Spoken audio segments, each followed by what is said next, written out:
Si eres una persona que cree que el diseño debe verse bien, que el fin último de un diseño es verse bien, lucir bonito, puede ser que este video cambie o amplíe un poquito tu perspectiva. La semana pasada estuve dando clase a mis alumnos de la maestría y hablamos acerca de eh, la funcionalidad del diseño. Yo les comentaba, bueno, empecemos la clase dejando a un lado evaluar o criticar un diseño por su estética. Es decir, el famoso me gusta este diseño, no me gusta este diseño, métele más diseño, ¿no? Ya es el meme, ¿no? De cuando alguien hace diseño gráfico, a quien recibe ese diseño no le gusta ese diseño. Y no hay mucha argumentación acerca de cómo rebatir esta idea, ¿no? De que si el diseño gusta o no gusta.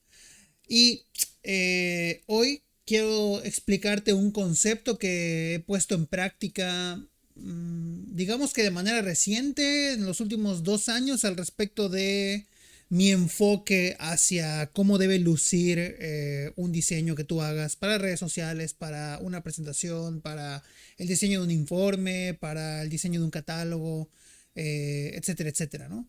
Como puedes observar, hay pues diferentes productos que tú puedes diseñar y cada uno de ellos cumple una función específica o responde a una necesidad específica.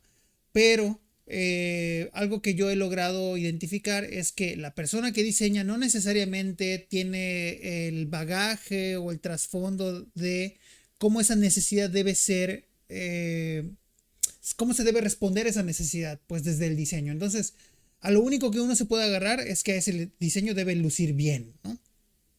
Quiero plantearte algunos criterios que yo utilizo para aplicar este concepto que yo llamo funcionalidad estética. De hecho, lo aplico en mi agencia y lo aplico en mi trabajo y en mis proyectos. ¿Y qué es la funcionalidad estética? Es, digamos, la propuesta que yo hago en este momento de dejar de evaluar el diseño como algo que debe lucir bonito y empezarlo a evaluar y a preguntarte si en realidad funciona. Y nos vamos a dar cuenta que la estética de lo bonito está adentro de la funcionalidad. No es un fin, sino es un medio para que esto sea funcionalidad. Y de ahí el nombre de funcionalidad estética. ¿Qué es exactamente esto de la funcionalidad estética? Bueno, preparé este gran contenido para compartir con ustedes hoy. La funcionalidad estética es un concepto, digamos, que engloba estos directrices o guías de cosas que hacen un buen diseño, por así decir, ¿no? Puede ser que tú seas una persona diseñadora que crea contenido para clientes, empresas, organizaciones. Puede ser tú alguna gerente o algún gerente que se encarga de revisar trabajos de diseño y necesita criterios para saber cómo evaluarlos y tener, digamos, una base sobre la cual pararte para saber qué debes corregir, qué debes aumentar, por dónde pueden ir los cambios. O simplemente puede ser una persona que esté empezando a formarse en diseño y quiere tener algunas pistas de cómo hacerlo bien, ¿no? Y aquí, pues ustedes me pueden decir que esto es muy subjetivo, que es hacerlo bien, pero la funcionalidad estética, digamos que atiende a estas bases sólidas de cómo un diseño responde a una necesidad a través de su función, ¿no? Es decir, si nosotros queremos comunicar algún servicio, el diseño tendría que facilitar la información de ese servicio. Si nosotros queremos comunicar una idea, el diseño tendría que facilitar el entendimiento de esa idea. Para no hacerlo muy complejo, estas son las 4 cosas, digamos, que tienes que tener en cuenta en el momento en el que tú estés creando algo para acercarte a esa funcionalidad estética. Y yo te propongo aquí que tú veas la funcionalidad estética como un horizonte al que te tienes que acercar, ¿no? Difícilmente tú puedes decir que un diseño es 100% funcional, ¿no? O sea, o que tiene 100% aplicada la funcionalidad estética. Esto es, digamos, un principio más que un objetivo concreto alcanzable, ¿no? Pero hay cosas que sí nos van a ayudar a dar esos pasos hacia ese horizonte. La primera de ellas es la jerarquía lógica de los elementos que están adentro de tu diseño. Y aquí hay una pregunta que es muy importante que tú te plantees. ¿El orden de estos elementos se puede leer de forma natural? ¿Qué es esto de la lectura natural? Las personas suelen consumir contenido y leerlo en una estructura mental, digamos, compartida. donde un punto inicial es la punta superior izquierda a la punta inferior derecha y de arriba hacia abajo. Este orden natural en el que solemos leer se aplica a todo el material visual que consumimos. Entonces, si tú ves un diseño y los elementos no obedecen este orden, puede ser que haya una mala interpretación de lo que tú estás poniendo en ese diseño y no necesariamente comunique de forma adecuada la idea que estás plasmando en él, ¿no? El siguiente elemento es el texto.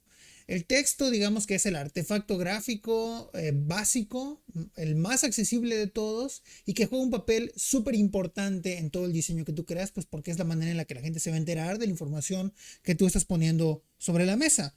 En ese sentido, las preguntas que tú te tendrías que hacer es, ¿los tamaños de los textos son los adecuados? Es decir, ¿se leen correctamente en el diseño en el que estoy trabajando? Y por otro lado, las fuentes que estoy utilizando son legibles. Y aquí hay que tener un criterio basado en el sentido común y ser tú la primera barrera, ¿no? Yo puedo entender lo que estoy haciendo. Si yo estuviera viendo esto por primera vez, lo podría leer con facilidad. Me cuesta trabajo. ¿Será que yo ya lo leo rápido porque yo lo estoy creando? Siempre dáselo a otra persona para que lo vea, para que lo revise y que te dé su punto de vista al respecto de el texto. Del texto y de todos los elementos que estamos hablando aquí hay una teoría amplia, ¿no? Que no tiene caso ahondar en esto porque esto se volvería un seminario y no es el caso. Yo quiero darte aquí unas pistas muy rápidas de qué es lo que tienes que tener en cuenta. El siguiente punto es el contexto en donde va a vivir ese diseño. Probablemente tú estés creando una presentación que se va a proyectar en un auditorio o probablemente la estés creando para una videollamada. Esto importa en el momento que tú estás diseñando porque es la manera en la que la gente va a interactuar con ese diseño o con ese contenido que tú estás creando. A lo mejor también lo estás creando para que se vea en un celular.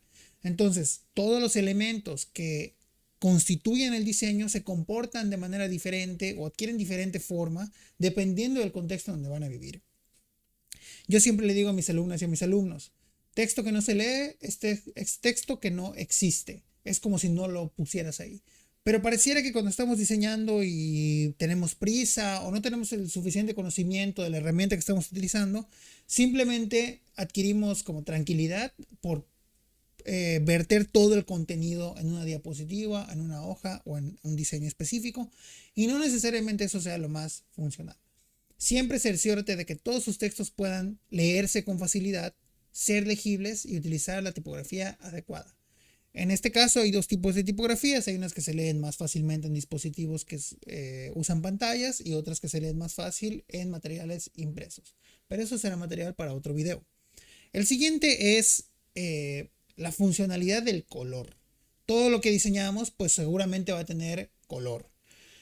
¿Cómo puede jugar a favor o en contra de este color? Muchas veces y recientemente, por ejemplo, he estado navegando el catálogo de plantillas que tiene Canva, que son muy útiles. Estuve buscando plantillas que tienen mapas mentales, organizadores gráficos, digamos diagramas, ¿no? Que son muy útiles porque, digamos, resuelven el diseño de la información, pero donde encontré más errores es en las paletas de color. Siempre emplean paletas de color o la mayoría emplean paletas de color que no necesariamente pasaron por una revisión de accesibilidad del color. ¿Qué es esto? Muchas veces tú puedes usar un texto sobre un fondo de color que no necesariamente tenga el contraste adecuado para que todas las personas lo puedan leer correctamente. Probablemente si tú no tienes ningún problema con los colores y ves correctamente y no tienes ninguna deficiencia en la visión, esto no sea un problema para ti, pero no sabes si tu audiencia tiene esa misma capacidad.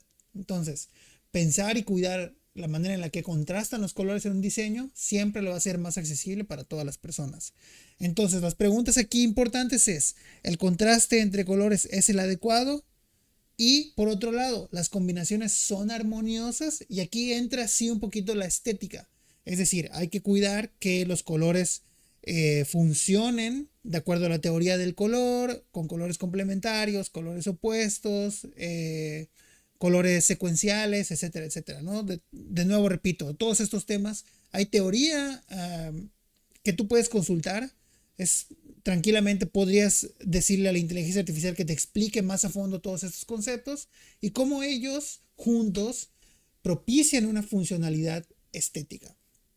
Haciéndote estas preguntas, lo más probable es que lo que tú estés diseñando o revisando para aprobar en tu empresa, en tu emprendimiento o en tu proyecto, cubra la mayoría de las necesidades.